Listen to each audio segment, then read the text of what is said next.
Hi, I'm Alan Ross. I'm the managing editor of APC Media's publications, Transformer Technology, Power Systems Technology, and Women in Power Systems. We're here at the IEEE PES&T conference in Anaheim in 2024, the 60th anniversary. These interviews are with thought leaders to be able to bring the best of the marketplace to you. My next guest is Chris Lee. Chris is the portfolio director. He works for Hyve. Hyve owns and puts on QIME, the coil windings event that happens in Berlin. The thing I'm really interested in and excited about is, I can say this because you politically probably can't, QIME needed new leadership and new direction. And the first interview you and I talked about, we were on a big screen, me in my office, you in your office. I was delighted to see that you've got a vision for what's going to go on. Portfolio management means you have other events, but QIME is a significant event, right? Correct. Talk to me a little bit about what you found when you came and where you're going with it. Yeah, so when I first came in, firstly I'd like to say I was very much attracted to this industry. The engineering industry presented a lot of challenges as I looked in, a lot of demands in society from all of us, and it's something that I chose to come into. I think once I've been in my role nearly a year now, almost a year, and I think when I uncovered this brand and the products that we have in Shanghai and Berlin, I'm looking in at an industry that's not had a guardian for it in the last number of years, and really being that steward for the relationships of our clients. And maybe there was a bit of transactional notice within that, but that was really driven by previous ownership. This is new ownership now, and they've put me in charge to lead this. So the things that I've been looking at already, and I'm in the industry, I'm in the market, and I'm hearing those voices about what we need to change. Now, what have I changed already? I've made QIME more than just an event. It used to be a trade show, a moment in time, 3 days, come in, go out, and that's a trade show. The things that I care about passionately is purpose-driven industries. Already we're creating things around QIME for bridging the talent gap. We've created a large future engineers program. That's important to me. If I'm going to be in this, I'm going to be in the community, in the industry, and drive that forward. We have great diversity programs that we've set up now with women in engineering. We're supporting now companies of the future with all those startup innovators that are really going to drive us to the future. So there's a number of things already started, but it's important for us to be able to connect the right people at the right time in the value chain as well, in Berlin and in Shanghai for QIME as a product. I got a motto for you, a slogan. QIME is not just an event, it's a community.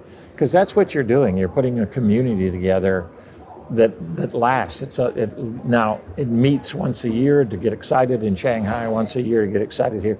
We'll talk to you about, can we meet somewhere else like North America? But I'm not lobbying for that. And so it was interesting, you said, because your background is not electrical engineering. That's what this organization today we're at, is it the IEEE is electrical and electronics engineering. I'm a mechanical engineer, so I'm a member, but I'm not an electrical engineer.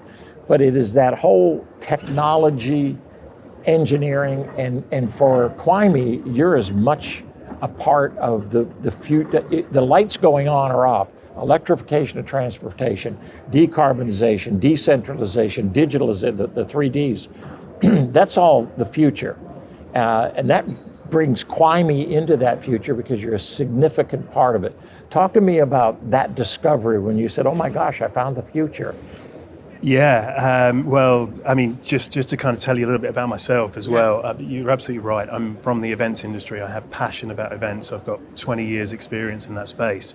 I've served a lot of communities in gardening, interiors, SaaS, maritime, and for quite a long time, health and wellness and natural products and the ingredients market, which gave me a lot of confidence in this job of what I discover, because that's a very scientific market in nutraceuticals and claims that are needed to get things through to safety for the consumer. And I see so many parallels in this market. It's what attracted me into engineering. And as I look at the big themes, and I kind of think to myself, the renewable energy sources that we have, and how much the exponential growth of that's kind of driving things, or electrification and transportation, and particularly in vehicles, and the battery technology that goes along with that. But the demand for energy growth that I'm looking at now and thinking that's a big challenge that we've got to address. But again, as I read every day, I look at things about vehicle-to-grid technologies, and it just looks such an impressive opportunity to be able to be part of something like this, and make sure Hyve is positioned at the start of that value chain in getting everything, like you say, in coils and windings, electromagnetism, to actually make this change for us. It's amazing. I would venture to say I've done about 20 interviews so far. In about half of those interviews, without me asking a question, without me kind of spurring it, this is what the picture that was painted. We have had a very flat, kind of unsexy, stagnant industry for a very long period of time. And post-COVID, there was a little bit of a lift. Now, because it's like the perfect positive storm, data centers require a tremendous amount of energy and a different footprint. Companies like Meta and Microsoft are building infrastructures of asset management just within inside their organizations, because it's so critical to keep it going. So you've got everything we're talking about, transportation, data centers. There are new generational things. It's the reverse engineering of a reverse flow of a transformer. Transformers were built to do this. There was a one-way flow. It doesn't do that anymore, because wind and solar come in and they go out, and they got to go up, and it comes from my son's car. It is a dynamic industry from very static. And it's going to take dynamic presentation of that industry. So I'm excited to see what you're going to do at Hyve, because dynamism means change. And change you can't make up just by getting excited. This industry is driving it, so welcome to the most exciting industry. I want to go back to the other thing. Your experience in putting on events. You're here at IEEE. I'm on a couple of steering committees. I'm a steering committee of the Grid Edge, another one called TechCon.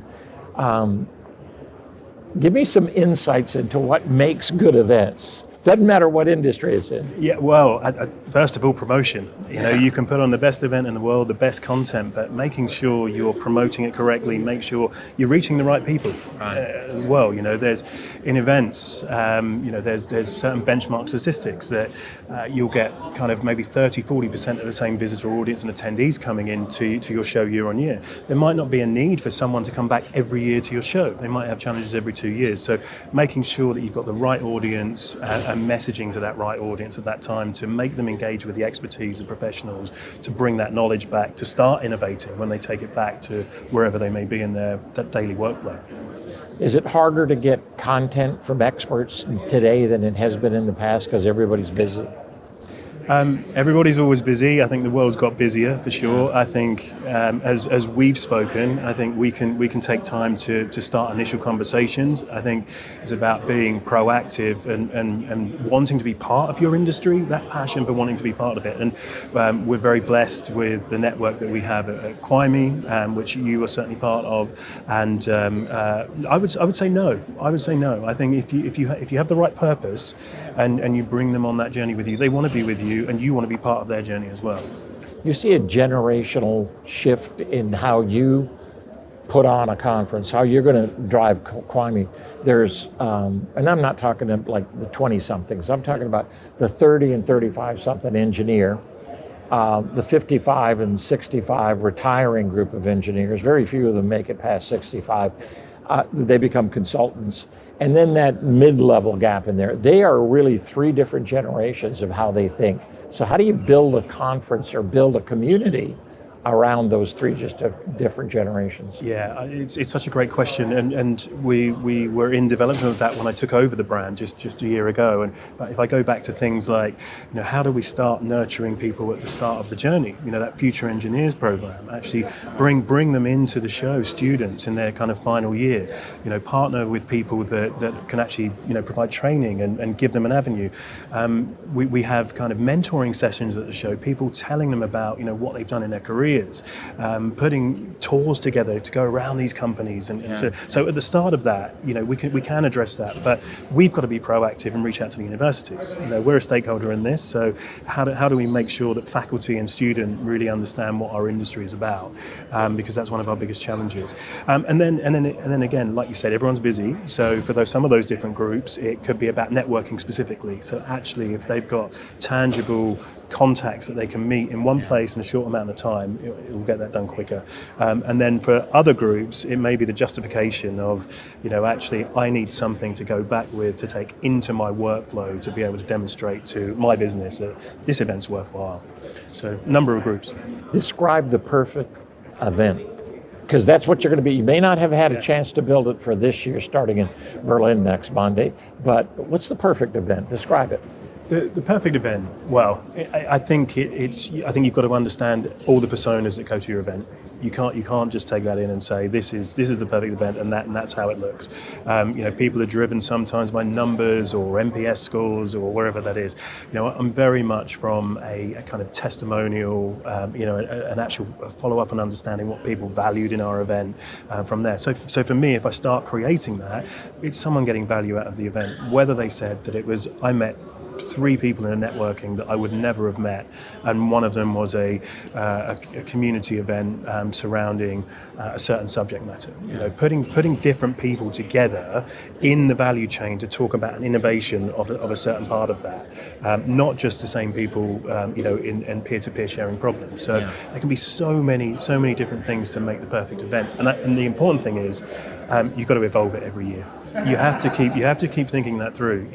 We with our Future Engineers program, there was something that originally started as a relationship with the university, and we've been able to kind of take this through. So there's those types of things. It's about product development and brand development and understanding and humanizing the event, and not just thinking that people will turn up or they'll get on with their own things. And I think one last thing to add on this is that digitization is taking effect now in the events world. We had that period of pandemic where it was forced upon us, so they evolved technology quite quicker. But one of the biggest demands from an attendee that we always see is that how can you make my time at your event more effective?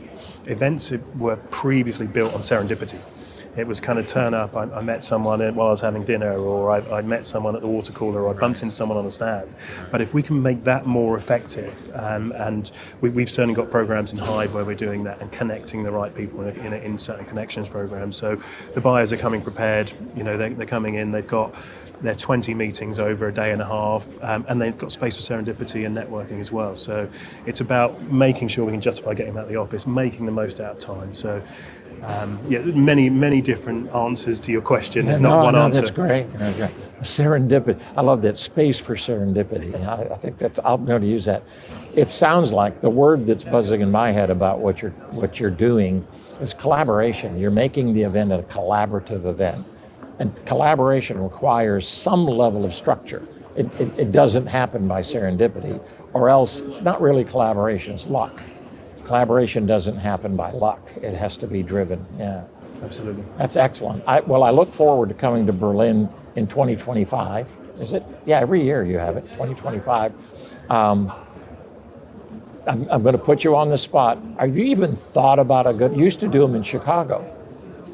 Very small events, much smaller, but we did absolutely, and that was with the previous owner before Hyve acquired this and started running our first shows in kind of 2022.